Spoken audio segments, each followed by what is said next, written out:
And I'm back. Um, I'd say we're back, but I think more correctly, I'm back.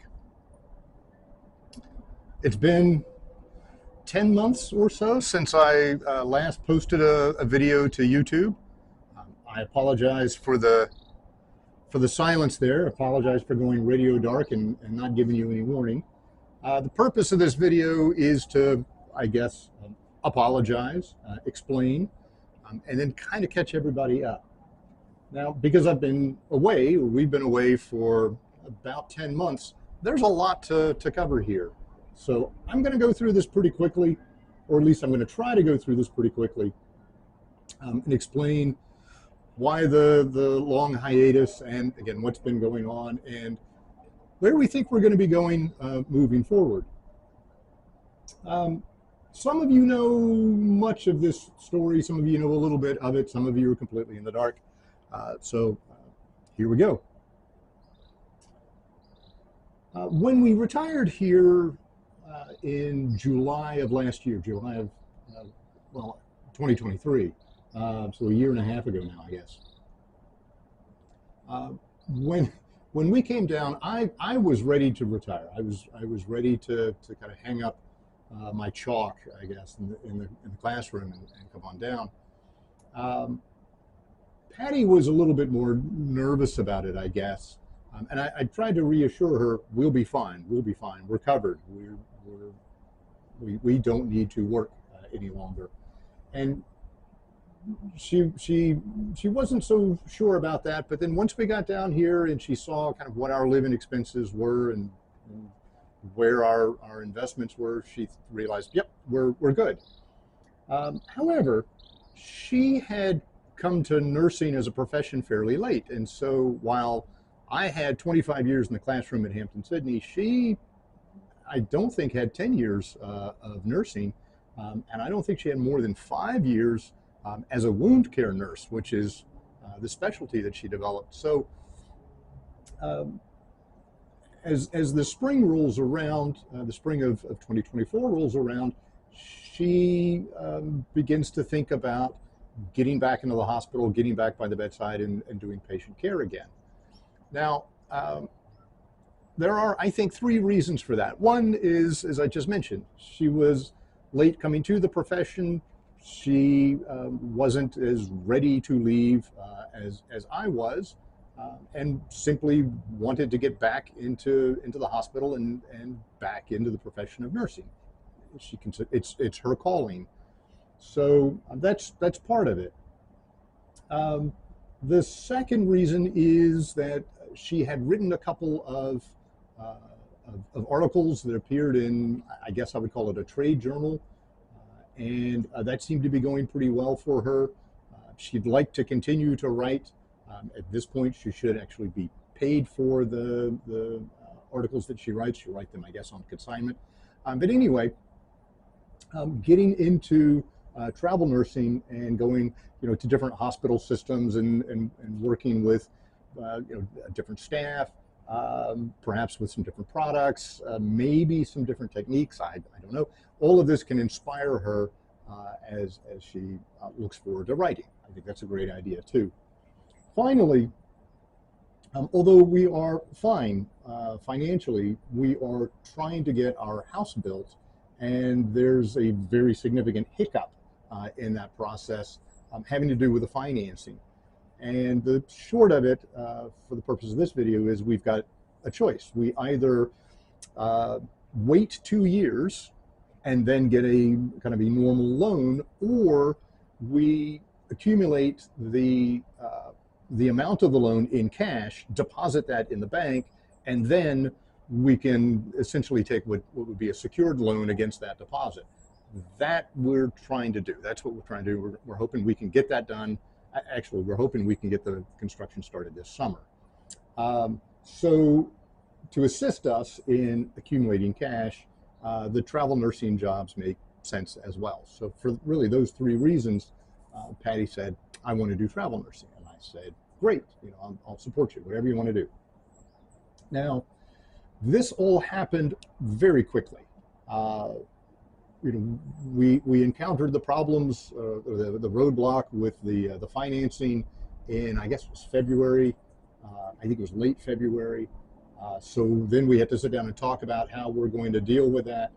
And then as she looked into travel nursing as a possibility, that takes some time to get into that background. And then she finally discovered that, if I'm going to work in travel nursing, it's really helpful if I've been working as a nurse within the past year. And this is now March, maybe April, that she's discovering this. And she last worked as a nurse the previous June. So the clock is really ticking. Fortunately for her, she was able to land a travel nursing position very quickly. In fact, at the hospital that she had left. So we jumped on that. And that's one of the reasons why there was no sort of warning video. It happened real fast. And so in June, early June of 2024, we packed everything up here as best we could, and then closed up the townhouse here and headed back to Virginia, to Lynchburg. And Patty worked at her old hospital with her old crew for 3 months. It was wonderful. It was great to be back in Virginia. We got to see friends and family. I tagged along with her and loved being back in Virginia. On Fridays, I would travel from Lynchburg to Farmville. I would, if the weather was good, in the morning, I would go golfing with an old golf buddy of mine. It was just wonderful to see him again, get out on the golf course again. On Friday for lunch, I return to my old lunch crowd at Merck's restaurant, and just kind of fell right back into that. And it was wonderful to see all of those guys again. So it was a great time for both of us. Though I'll admit, by July, particularly mid-July, late July, I'm really beginning to get antsy. I'm ready to come back to Puerto Rico, because I've stopped work, right? I had been clearing the property, and that stopped. And here in the tropics, everything grows, instantly, it seems, just bang. And so I was afraid that everything that I had been working on clearing was going to be overgrown again. And when I returned, in truth, much of it was. So her contract was all of June, all of July, and all of August. So at the end of August, we came back.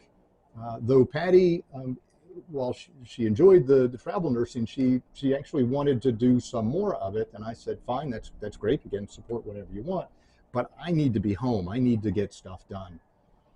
So we came home at the end of August. 2 weeks later, she went back to the States and did a 13-week contract in Springfield, Missouri, which was wonderful for her as well. And I went back and was able to see her and all of the rest. So there's some travel that way. And modern technology, communications technology is great. So we could FaceTime kind of stuff and Zoom kind of stuff. But anyway, I've been back here since the last week of August. Now you may ask, well then, Doc, why is it taking you so long to produce a video? A few reasons for that. The first is that my computer is just old, and it's getting cranky in its old age. It's just saying, leave me alone, I'm tired, and I don't want to work. And I don't know where it developed that attitude, but it's really slow. And video editing takes a lot of computing power, particularly a really good graphics card, and my old computer didn't have either of those. So that's a problem. And then to make these videos and then to produce them, do the post-production, the editing, there are a number of things that might require. It might require trimming the videos, right? Editing out, cutting out the stuff that you don't need, and then putting them all back together again. It might mean accelerating it, right? A time-lapse kind of video, or it might mean laying an audio track over top of a video, or it might be something like adding text to the screen, or there are all kinds of things that can happen there in video editing. on my computer, my old computer, I had, I don't know, 4 or 5 uh, bits and pieces of software for video editing. And I think no single piece of software was good for 2, certainly no more than 2 of those features.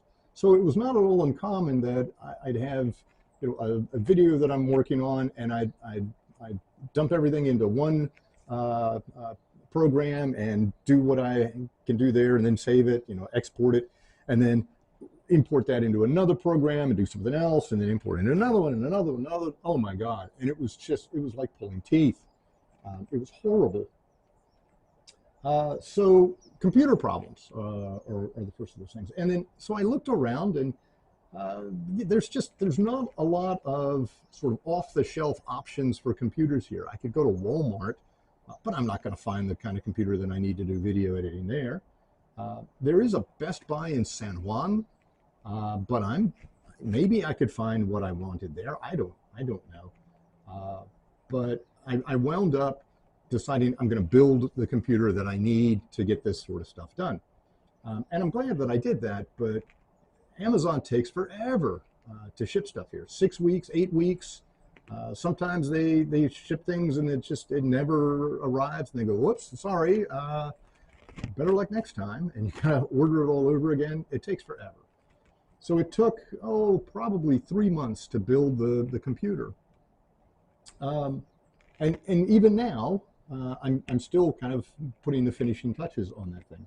So there are computer problems to begin with. There are also, you know, I've got the desire to produce better quality video, higher quality video. One of the problems has been audio. The audio has been unreliable, inconsistent, and so I'm now wearing a lapel mic. I got a lapel mic, remote microphone for this, and I'm hoping that's going to improve things for us. But it was not at all uncommon that, you know, I'd have the little action camera out somewhere, and I would be talking to it, thinking that it would be able to pick up the audio, and it was either very faint, or maybe I've got the camera too close and it's very loud, or maybe there's no audio at all, and you never know until you go back and look at the recording. And, you know, if the audio is no good, well, you know, there goes that video. That's no good to me, and I can't really go back and do the shot over again, because it's while I'm working on whatever I'm working on. So it's been really challenging that way. And then even this video, I think this is the 5th take on this video. It's at least 4, and you know, that's bad, but it could be worse, right? So yeah, you know, I made this, I think the first time I made this video, it started to rain on me, and there are clouds above me right now, so I'm a little nervous about this one. Or the battery in the camera dies, and there's nobody behind the camera. It's sitting up on a tripod, so I don't know if the battery dies. Or the battery in the microphone dies, or the memory card is bad, and the file is corrupt, or whatever it is. I mean, it's just it's a lot of work. And forgive me if I'm whining about this, but I'm telling you, this is a one-man show, and it's a lot of work. Oh my, oh boy, but it's worth it. So, you know, why have I taken so long? Part of this is video recording problems. Whether it's an old computer that is uncooperative, or it's audio video equipment that's sort of uncooperative. And part of it as well is, I mean, it's just, as I said, it's a one-man show, and I've got a lot of work to do. And, you know, stopping and setting up tripods and cameras and all of the rest, trying to, you know, to capture all of this, just makes you know, a long day even longer. So again, all right, whining is done, I guess, but it's just it's not as simple as the class videos that I did during COVID, where I had my notes for a class. I walked out to the greenhouse and I sat in a chair, propped the camera up, and just lectured for an hour. This is much more involved. So, all right, we're back. What have you missed in the 10 months or so since we left? Well, uh, when we left off, I had used the backhoe to create the driveway from the road to the gully, to that little dry wash there. And I brought some engineers in who have an interest in building our house. And we walked down to the gully, and they went, "Yep, this is a problem." And I said, I'm going to need a bridge here." And they said, "Yep, you certainly will." And they talked, amongst themselves about how that might happen. Okay, fine. And then we kept on going, and we looked at the property and kind of showed them where I thought the house would go. And yes, septic fields here, and all of the rest. Here's where the power comes in. Here's where the water comes in. All of that sort of stuff. It was a very nice discussion. Anyway, at the end of it, I said, "So, do you think I can get a permit and get this bridge constructed?" And they said, "No," which is not the answer that I wanted. But they explained. They said, "Well, when we do that, when we apply for the permit to the Department of Natural Resources, DNR is going to ask, why do you want the bridge?" And the answer for that, of course, is, well, because we're going to build a house. But then they're going to ask, well, where's the request for the house permit? And I said, yeah, that makes sense. That makes sense, right? They're not going to give me permission to build a bridge unless they know that there's a house coming as well. Right? Because I wanted to build the bridge. If I built the bridge first, then I could drive the backhoe over it and keep pushing the driveway in. So it seems it's all got to be of a piece. And the other advantage of doing this is I can pay cash for the bridge. I don't need the loan. Just, get that done. But no, that's not how it's going to work. So what I had to do, I can't drive the backhoe down the gully and up the other side. Backhoes are unstable, remarkably unstable that way. That wasn't going to happen. So I backed the backhoe off of the property, went down the road, and then drove down the beach. And I figured I'd come into the property along the line the property line that I'd been clearing with the string trimmer and the chainsaw and what have you. And I'd already opened up the fence there a little bit. So that was the idea. And things went pretty well. I had to grade a little bit so that I could actually get up onto the land. But that was fine, worked pretty well. And then I'm starting to kind of claw my way in. And I'd walked past this, to get into the property, I don't know, dozens of times. No problem whatsoever. It turns out, however, there's a beehive in there, and they'd been fine with me until the day I disturbed them with my excavator. And it's a good thing I had the Caribbean there. Now, Puerto Rican bees they're bees, right? They're going to sting you, and it's no fun. But I'd much rather be stung by a Puerto Rican bee than by anything that we had in Virginia. Because we had bees, we had yellow jackets and hornets and wasps and all of the rest, and they were mean and nasty. Puerto Rican bee stings hurt, but and then the next day it might itch a little bit. It's not so bad. Again, I'd rather not go through it, but it was pretty bad. And when I surfaced from the Caribbean, there had to have been a dozen dead bees floating on the water.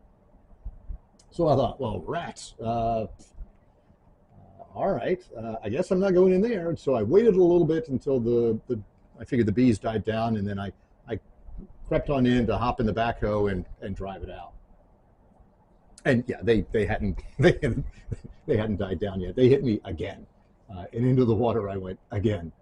So, oh well, what can you do? I just at that point I sat on a log and ate my lunch and drank some water and enjoyed the sunlight on the water there and waited, and certainly long enough until the bees did settle down.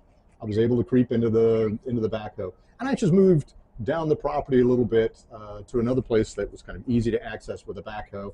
I opened up the fence so that I could get in, and then cut my way, just zigged and zagged through the property over to that eastern property line, and then pushed all the way back to the rear of the property.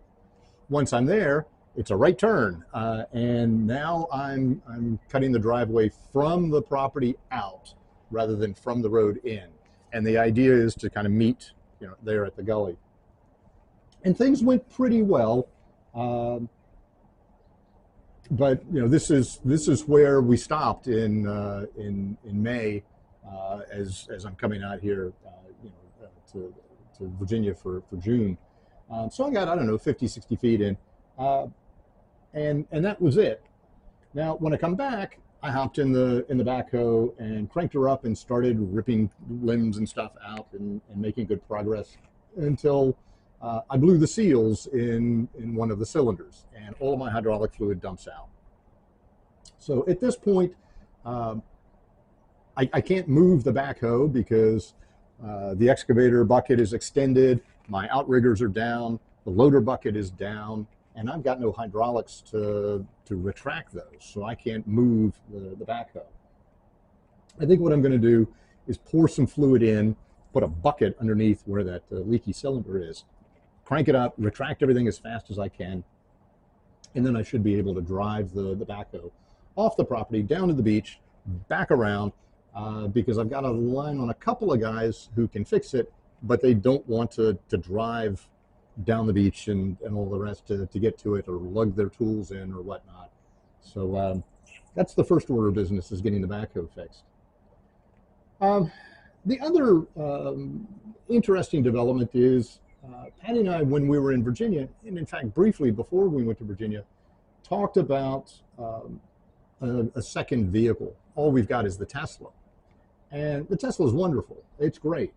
But when I'm schlepping tools back and forth from here to the property and back again, or even schlepping stuff here, bags of cement, for instance, the only vehicle we've got is the Tesla. So I would throw 10 bags of cement in the trunk of the Tesla and drive it around. This is, it's a good car, but it's a nice car, and you really don't want to use it as a work vehicle like that. So Patty understood, and she said, "Okay, that's fine." And I found what I think is the perfect vehicle for our farm. It is a K truck, and this is a style of truck in Japan. It's spelled K-E-I. It's a very small truck, but it's got wonderful features for the farm. First is, it's a very small truck with a very large bed. The bed is 4 feet 4 inches across and 6 feet long, which I'm pretty confident is bigger than the bed in a Ford F-150. And it has no wheel wells, so the usable space is larger than that of a Ford F-150. Now, it can't hold as much, but it'll hold 750 pounds, which is not too shabby. Even better, the sides of the bed fold down, so it's a flat bed. And then even better, there's a hydraulic cylinder underneath that bed, so it's a dump bed. And then best of all, it's four-wheel drive. So it's the perfect little truck for driving around the farm, up and down the beach if I have to, and at the moment that's what I'm doing. But when we're on the farm, for driving around the farm, it'll be perfect for that. I can load it up, dump it, and keep on keeping on. It's a wonderful little truck. I bought it online from Japan, and they shipped it here to San Juan. The only problem with it, and I won't get into that in this video for the sake of time, is a problem with the Puerto Rican government. And the short of it is, it's not supposed to be on the road at the moment. Shh, don't tell anybody. The last development, I guess, that I'll get into in the attempt to make this video short, is we've taken our first steps in the generation of solar power, sort of. So I bought 2 solar inverters and 2 batteries, and the first were for here. So I bought a EG4 12 kilowatt hour inverter, and that could produce or convert, I guess, more electricity than this townhouse can use. So ample for our electricity needs here. And I got, I think it's called the Power Pro battery pack. It's, as I recall, 15 kW of storage, electricity storage. So it'll hold a lot of juice. What I've done is I've run the wiring for the solar panels, but I'm going to put them above me, directly above me, as I sit right now, up here on the roof. But I haven't constructed the rafters for that, the structure for that, and I haven't bought the panels. But as soon as I do, I'll be able to hook them up. But prior to that, it will still work as a sort of whole house battery backup. I could charge it just off of the grid, charge the battery up off the grid, and then not if, but when we lose power here, it would click right on, and I'd probably never even notice that we'd lost power. And then when the grid is restored, it would switch right back to the grid. But once the solar powers go up, we'll see, I won't have to charge it from the grid, and we'll actually see the electricity bill here drop. So looking forward to that. The other inverter and battery that I bought, the inverter is from, I think it's called Rich Solar. It's a 3 kW, so it's much smaller. It's not a hybrid inverter, so you can't tie it into the grid. It's an off-grid inverter. It's tiny. It only weighs 23 pounds. And I bought a EG4 server rack battery, it's called. So that is, as I recall, 5 kWs of storage. So not as much as what's here, but that's okay. And that server rack battery is kind of heavy. So I bought a hand truck, and I've mounted the battery on the hand truck and then the inverter on top, above the battery onto the hand truck, and then wired them up. And the beautiful thing about this is I just roll that hand truck wherever I want, and I've got 120 volts of AC power. I just flip the switch, and there we go. And so I've got now portable power out at the farm.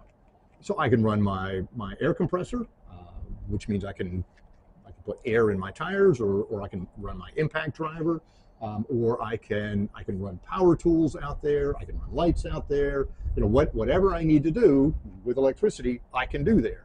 And that battery is a sizable battery. It will hold a lot of juice and run these tools for a long, long time.